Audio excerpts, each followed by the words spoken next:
The Eagles are clearly the class of the NFC through 6 weeks, something I didn't think I would be saying. I definitely thought that they would beat the Cowboys in this game going into the season because, TJ, I picked the Eagles to win the division, and you can't win a division without winning all your home games in division, or it becomes that much tougher. I certainly didn't see Cooper Rush being the quarterback coming into this game on a 4-game win streak, I might add.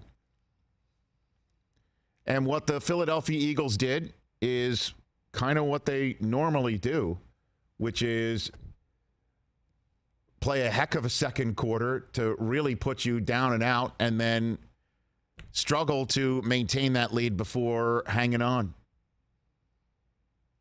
And that's what the Eagles did yesterday. They picked off Cooper Rush 3 times, and Jalen Hurts had a nice night with A.J. Brown. Miles Sanders got in the end zone just like Brown as well. The running game was stout. And when Lane Johnson went out with a concussion, that's when Micah Parsons became unleashed, and the Cowboys put together quite a run down 20-3 and made it a 20-17 ball game. But when you are a championship quality team trying to stay undefeated as the lone remaining undefeated team in the NFL, you put together a drive like Jalen Hurts and the Eagles did. 13 plays, 75 yards, 7.5 minutes that put this thing in the oven. Fully baked, and out came an undefeated cake because the Eagles wound up picking off Cooper Rush right after it. And that wrapped it up, 26-17. And the Eagles, I just sit here and I watch them, and you know I love Jalen Hurts, and I love the fact that they're so diverse in their offense. That play that they ran twice to A.J. Brown, one for a touchdown, one for a first down, where they kind of move him in motion from right to left, and then he comes back from left to right, and Hurts is rolling out with him, and it's a 2-man game. You either come get Jalen Hurts and leave A.J. Brown open, or you go cover A.J. Brown and Jalen Hurts can come run past you. And Micah Parsons was that guy in the middle. Put the best defensive player in my mind in the NFL in a bind twice, and it worked out. One for a touchdown, one for a first down. It really is fascinating to watch this offense. But I am wondering what does happen if somebody douses the run game on him. And that'll be some of the questions that I will get answered, and we'll all get answered. But for the moment, the Eagles are the best team in the NFC. And I will tell you this, in the same way that I will not and did not criticize the Chiefs for losing that game.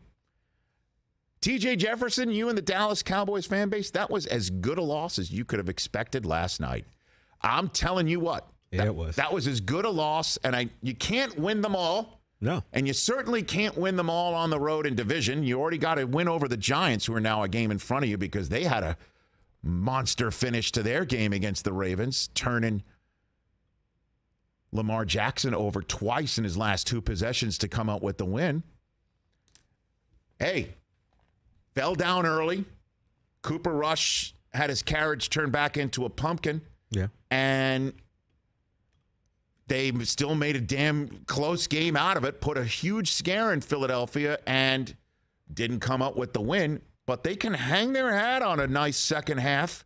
Very much so. And this is now the perfect time for saying this is exactly where Dak will take this team.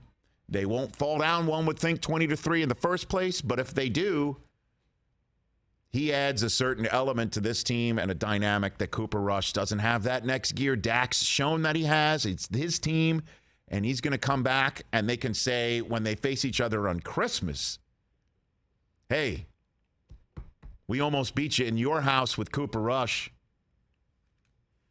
And here comes Dak taking on the Lions and the Bears. Oh, my, because I'm assuming he's coming back. He had a really nice workout before the game, all eyes on him. He threw it well. He got through it well. Then there's a bye week, and then they're at Green Bay, and it's kind of like after you saw what the Jets did in Lambeau Field, why can't Micah Parsons and the rest of them come and do that to Aaron Rodgers too? 2 very winnable games coming up. I mean, absolutely. You're right. And the quarterback controversy that never really was is over. This was the perfect transition.